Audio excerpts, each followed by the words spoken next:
moving on to the Denver Broncos. So sad news mainly just for Quinn.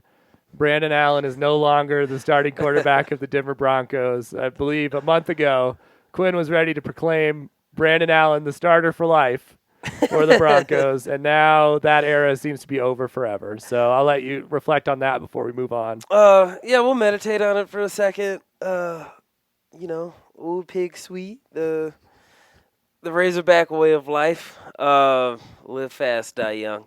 Brandon Allen, thank you for your 2 games of service. And yet, I'll say, dude's going to still be on the roster. So, any given Sunday.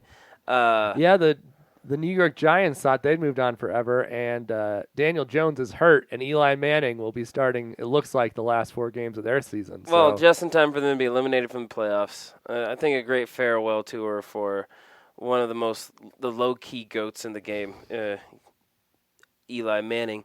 But your proclamation presumes that Drew Lock is the future quarterback of the Denver Broncos. Yeah, I mean, I think A little slow, yeah. But yeah. even slower, yeah. It's the hope, right? And the hope has not been dashed after one game, which is not what we could say about Paxton Lynch. True. I think so. In his first game, he threw 2 great touchdown passes where he seemed to understand that if you just throw it up to Cortland Sutton, Sutton will catch it. Yeah. His second one was a really good throw. The first one was a lucky, one-handed grab by Sutton. And then the Broncos just decided they weren't going to play offense anymore, and we're going to just run out the clock with a 17-point lead, and it almost backfired on them. But luckily, the refs called a penalty on a long throw by Locke when the game was tied in the fourth quarter to seal the field goal for his first victory. Yeah. When in doubt, be playing the Chargers because I don't know how many Chargers fans are out there, but God bless y'all because it's been a rough.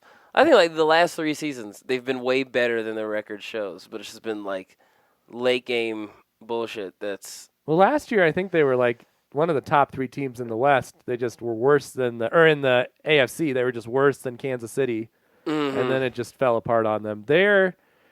From what I've heard, the Los Angeles Chargers can't sell any season tickets.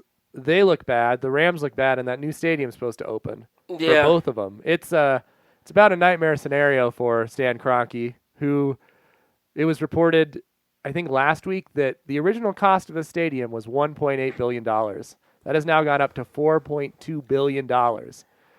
That's all his money. He's the guy. Wow. So that's a lot of money. That's a lot of increase for him. Quite. And I've made it a habit of not feeling too bad for billionaires, so I'm not going to break that streak now, but Lord have mercy. The Rams luckily have the Los Angeles fan base compared to the Chargers. Compared, yes. Yeah, they have not sold the amount of season tickets they need to, and so that's really been the problem. So I think, anyways, back to the Broncos. Yeah, need to go. Well, it's nice, some schadenfreude to shit on a team that's worse than us. Well, they're already down. At least, no, we haven't called them San Diego yet. So that was a huge, huge thing. So I was impressed enough with Locke. I really like his passion. I wonder about he said that he's arrogant. He said he's an arrogant quarterback, which on the one hand, this is the Denver Broncos best known for John Elway. Very arrogant. And rightfully so. But we'd all take Peyton Manning, who at least played up his humbleness a little bit, at least with the media. Yeah. And I do think that is something that is either going to go great or it's going to go Baker Mayfield. That's something that concerns me. I also just don't know exactly. I mean, we don't know what we have. He played one really good quarter.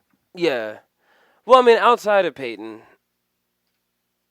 in the last several seasons, we haven't had a quarterback who was demonstrated a belief in himself, really. There was that great call that he called an audible on the route that Sutton ran on the first touchdown where he just said, "You're going to go out."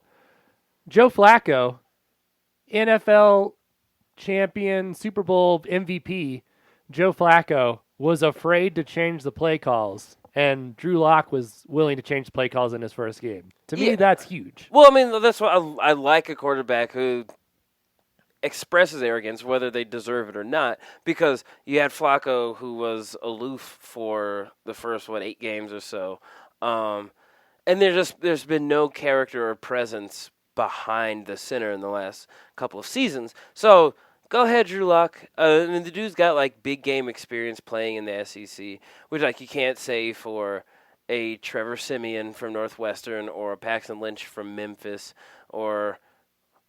Well, Brandon, you were also an SEC quarterback. I'll miss you. But, I don't know. It looks like we're going to have Drew Lock for the rest of the season, so it'll be a great test. Like, is he worth building on? Do we need another quarterback in the draft? The Broncos' only goal is to figure out if they need to draft a quarterback. Yeah. Like, winning doesn't matter. I mean, they're 4-8. You know, they and the Chargers now have the same record. They're just blowing their draft position, which I guess is all fine. It's just like the only question is, do you need one of those quarterbacks? Because the quarterbacks, there are going to be a ton of quarterbacks this year, and I guess they could be the worst team in the league next year and maybe get a quarterback next year, but probably not. I think the Broncos have consistently done this now. I don't think that there's been any quarterback that has demonstrated that they are like the next generational guy. Like we were talking about Justin Herbert from Oregon at the beginning of the season, Trevor Lawrence. Both of them have had rocky seasons to say the least. So there's no, I don't think, besides Joe Burrow, who's definitely not going to be on the board when the Broncos draft. And even then, like, LSU is a super talented team, great defense. There's just no guarantee that any quarterback you draft will be good enough to definitely be number one. So then you have a quarterback battle for the people who liked Locke, or at least want to see what Locke has, and then the people who are like, no, we need a new guy. That's just going to be another quarterback battle that didn't serve either Paxton Lynch or Trevor Siemian very well. So at this point, I would say no. Play to win, to give Locke the real in-game experience. Continue to build the play calling for him, and see where he goes. If he sucks, he sucks, and then we'll probably get a second-round quarterback who is still going to be tough. But we still need offensive line. I would love to see on top of Laviska Shenault coming out of CU as a receiver. I'd love us to just get another marquee piece like that to complement Sutton and Lindsey. That really is the dream. 2 buffs and Sutton. Yeah. And then, that's what the hope is. I mean, I know it's probably unwise to just be like, all we want is Laviska Shenault. We don't really care. Like, probably they have other needs, but that'd be the dream.